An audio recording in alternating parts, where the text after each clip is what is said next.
ito, di ba? Nasa Alpala kasi yung laging bawon. Favorite mo nga yan eh, di ba? Sa atin itong dalawa.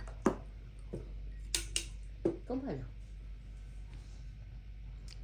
Kasi dapat may isa siyang microwavable.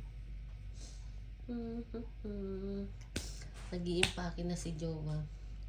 Lalayas na daw siya. Charis. Yung green na lang. Walang baunan si Buboy.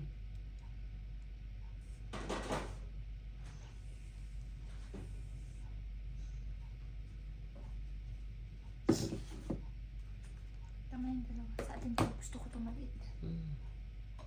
Pero hindi ka pwede magbawon dyan.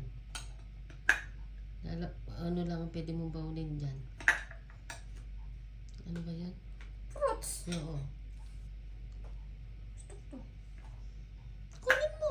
Labas ko na. Hugasan mo. Parang nabuo na akong fruits.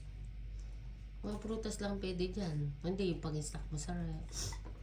Kasi hindi siya pwedeng pang-ulam. Pwede siyang pang-ulam, pang-dry. Pero pwede na ito. Sulo naman nga eh. Mangkok niya, no? Sinabi mo sana wag na siya muna bumili ng mga plato-plato. Sabihan ko mamaya. Microwave. I-send mo sa kanya yan. Si Giselle ang kulang ang baon. Hindi, doon lang pala siya kakain. Oo, libre mang food ni Giselle.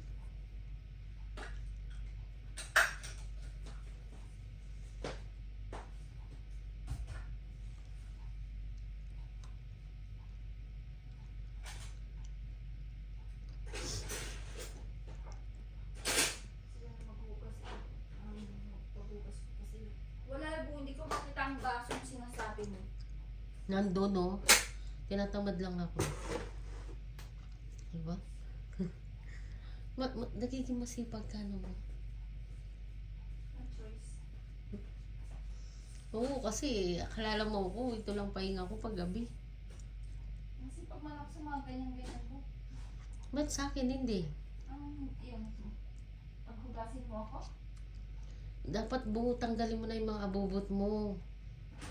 Basipag ka din sa ganyan, magtapon ka ng mga abubot na. Masyado nang dumadami ang abubot.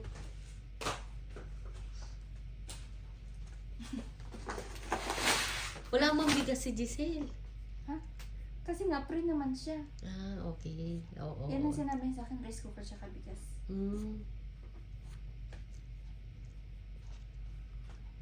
Nga pala, hindi pala pre-food niya, no?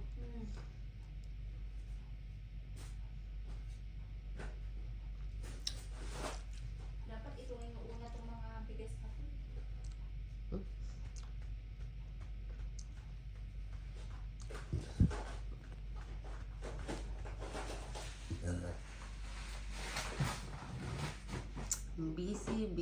Busy.